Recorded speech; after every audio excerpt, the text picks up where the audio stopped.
نحمده ونصلي ونسلم على رسوله الكريم اما بعد فاعوذ باللہ من الشیطان الرجیم بسم اللہ الرحمن الرحیم۔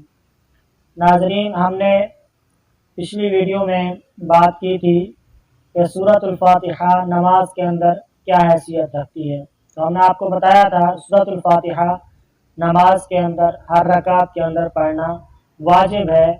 یہ نماز کے اندر ہر رکعت کے اندر نماز کی پڑھی جاتی ہے، اور مقتدی امام کے پیچھے پڑھے گا یا نہیں یہ بھی ہم نے آپ سے ڈسکس کیا تھا۔ آج ایک اور مسئلہ ہے کہ سورۃ الفاتحہ کیا نماز جنازہ کے اندر بھی پڑھی جا سکتی ہے یا نہیں۔ انشاءاللہ ہم اس پر گفتگو کریں گے۔ اس سے پہلے ہم شروع کریں گے سورۃ الفاتحہ کو باقاعدہ طور پر۔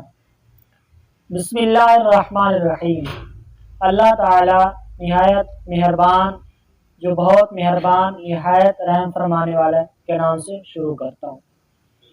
تو بھائیو، سورۃ الفاتحہ کے بہت سارے فضائل ہیں، اس کے مسائل ہیں۔ علامہ احمد ساوی رحمہ اللہ تعالی فرماتے ہیں قرآن مجید کی ابتدا بسم اللہ الرحمن الرحیم سے اس لیے کی گئی تاکہ اللہ تبارک و تعالی کے بندے اس کی پیروی کرتے ہوئے ہر اچھے کام کی ابتدا بسم اللہ الرحمن الرحیم سے کریں۔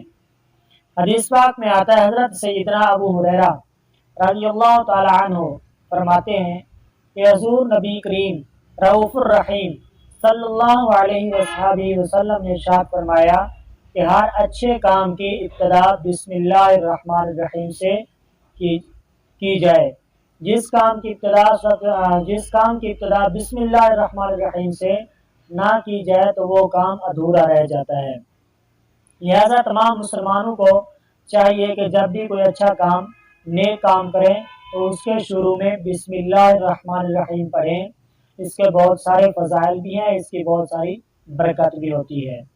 الرحمن الرحیم، جو بہت مہربان رحمت والا ہے۔ امام فخر الدین رازی رحمہ اللہ تعالیٰ فرماتے ہیں کہ اللہ تعالیٰ نے اپنی رحمان اور رحیم والی صفت کو بیان کر کے فرمایا تو یہ اس کی شان سے بعید ہے کہ وہ اپنے بندوں پر رحمت نہ فرمائے۔ اور جب بھی کوئی دعا مانگی جائے یا کوئی کھانا کھایا جائے، جب بھی کوئی اچھا کام کیا جائے تو اس کے شروع میں بسم اللہ الرحمن الرحیم پڑھا جاتا ہے۔ بسم اللہ الرحمن الرحیم ہر سورت کے شروع میں جو لکھی جاتی ہے یہ ایک آیت ہے۔ جو بسم اللہ الرحمن الرحیم ہر سورت کے شروع میں لکھی جاتی ہے یہ قرآن پاک کی آیت ہے، بسم اللہ الرحمن الرحیم۔ اور سورۃ النمل 19ویں پارے کے 30 نمبر آیت میں جو ہے بسم اللہ الرحمن الرحیم وہ باقاعدہ طور پر ایک پوری آیت نہیں ہے بلکہ ایک آیت کا حصہ ہے، جیسا کہ انہ من سلیمان و انہ بسم اللہ الرحمن الرحیم، یہاں تک پوری ایک آیت ہوتی ہے۔ اور بسم اللہ الرحمن الرحیم کو ہر سورت کے ابتدا میں امتیازی طور پر اس لیے لکھا جاتا ہے کہ تاکہ دو صورتوں کے درمیان فرق واضح ہو جائے کہ یہ صورت الگ ہے اور وہ صورت الگ ہے۔ سورۃ فاتحہ نماز کے اندر بسم اللہ الرحمن الرحیم یہ جو ہے نماز تراویح جب امام پڑھاتا ہے، جو باقاعدہ طور پہ ایک قرآن پاک کا حافظ ہوتا ہے اور وہ مصلی پڑھاتا ہے، تو اس کو چاہیے کہ کسی ایک رکعت کے اندر منزل کرتے ہوئے پڑھتے ہوئے قرات کے اندر بسم اللہ الرحمن الرحیم بلند آواز سے پڑھ دے تاکہ قرآن پاک کی کوئی ایک آیت اس میں رہ نہ جائے۔ اور اس کے فضائل و برکات اور بھی ہیں، انشاءاللہ ہم اس پر بات کریں گے کہ باقاعدہ ایک مکمل ویڈیو بنائیں گے اس پر انشاءاللہ کہ سورۃ الفاتحہ کے کون کون سے فضائل ہیں، کہاں کہاں کیا کام کرتی ہیں انشاءاللہ۔ آگے الحمدللہ رب العالمین، تمام تعریفیں اللہ تعالیٰ کے لیے جو پالنے والا ہے تمام جہان والوں کا۔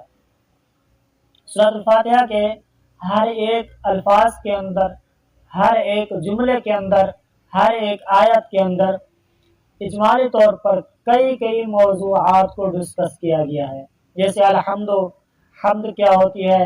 رب العالمین. رب کا معنی کیا ہے؟ العالمین. عالم کیا ہوتا ہے؟ العالمین کیا ہے؟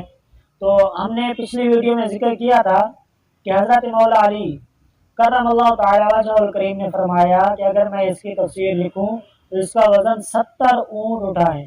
اور امام اعلی حضرت امام اہل سنت مجددین و ملت اشیاء امام احمد رضا خان فاضل بریلوی رحمہ اللہ تعالی آپ نے اس کے بعد فرمایا کہ اگر ان کا حساب لگایا جائے کہ اونٹ کتنا وزن اٹھاتا ہے، کتنے من وزن اٹھاتا ہے، پھر ہر من کے اندر کتنے ذرے ہوتے ہیں، کتنا وزن ہوتا ہے، اگر ان کا حساب لگایا جائے تو یہ حساب سے تقریباً 25 لاکھ جز بنتے ہیں.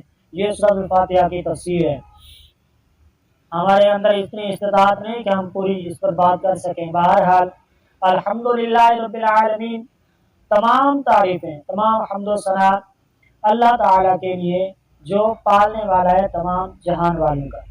الرحمن الرحیم، جو بہت مہربان نہایت رحم فرمانے والا ہے. مالک یوم الدین، جزا کے دن کا مالک ہے. ایاک نعبد و ایاک نستعین، ہم تجھی کو پوجیں، تیری عبادت کرتے ہیں اور تجھ سے ہی مدد طلب کرتے ہیں. اہدنا الصراط المستقیم، ہمیں سیدھے راستے پر چلا. صراط الذین انعمت علیہم، راستہ ان لوگوں کا جن پر تو نے انعام فرمایا. غیر المغضوب علیہم ولا الضالین، نہ کہ ان لوگوں کا راستہ جن پر تیرا غضب ہوا اور نہ ہی گمراہوں کا.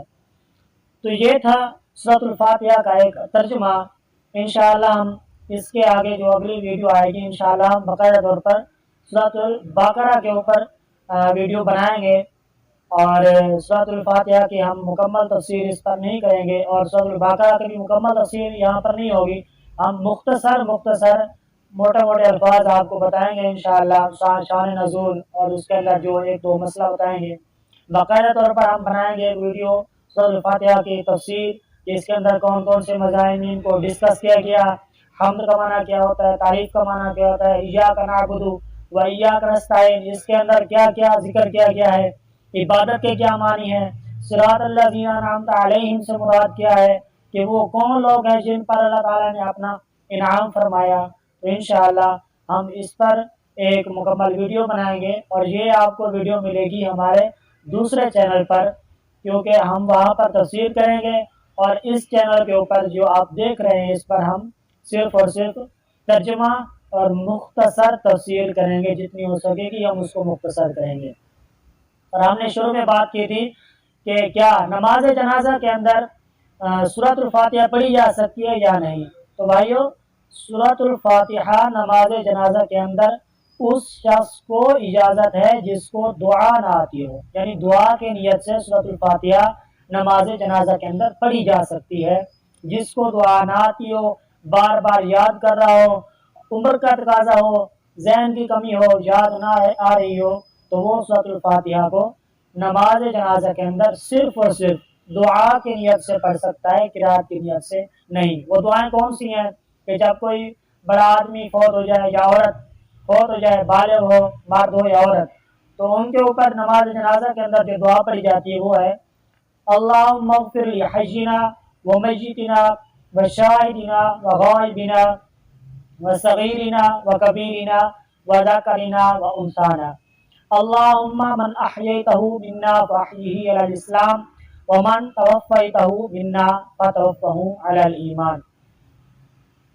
اور اگر کوئی چھوٹا بچہ فوت ہو جائے، نابالغ ہو، 10 سال کا، 11 سال کا، جو نابالغ ہو، تو اس کے نماز جنازہ کے اندر جو دعا پڑھی جاتی ہے وہ یہ ہے اللہم اجعلہ لنا فرطا واجعلہ لنا اجرا وذخرا واجعلہ لنا شافعا ومشفعا. اور اگر چھوٹی بچی فوت ہو جائے نابالغہ، تو اس کے نماز جنازہ کے اندر دعا یہ پڑھی جاتی ہے اللہم اجعلہ لنا فرطا واجعلہ لنا اجرا وذخرا واجعلہ لنا شافعا ومشفعا. تو یہ تھی 3 دعائیں. اگر یہ دعائیں نہ آتی ہو، بڑے مرد کا جنازہ ہو، دعا نہ آ رہی ہو، تو سورۃ فاتحہ پڑھ سکتے ہیں. ہر کوئی نہیں، صرف اور صرف اس کو اجازت ہے جس کو یہ دعا نہ آتی ہو. بچی اور بچہ کا جنازہ ہو، آپ کو دعا نہیں آ رہی تو آپ سورۃ الفاتحہ کو دعا کی نیت سے پڑھ سکتے ہیں۔ تو انشاءاللہ ملیں گے نیکسٹ ویڈیو میں آپ کو۔ تب تک خیال رکھیے گا اپنا اور دعاؤں میں یاد رکھیے گا ہمیں۔ اگر آپ کو ویڈیو پسند آئے تو آپ لائک کر دیں، کمنٹ کریں اور آگے شیئر کریں۔ اگر آپ ہمارے چینل پر نئے ہیں تو اس کو سبسکرائب کر کے ثواب حاصل کریں۔ آمین آمین بجاہ نبی الامین صلی اللہ علیہ وسلم۔